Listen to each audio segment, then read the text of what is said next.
Fíjense bien, este masaje es para el macetero, lo que es el área de mandibular. Vamos a poner la lengua arriba del paladar y vamos a jalar la mandíbula hacia adelante.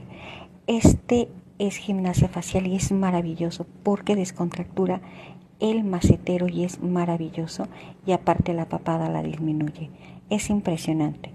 Háganlo por favor 10 segunditos, 3 veces más. Es increíble.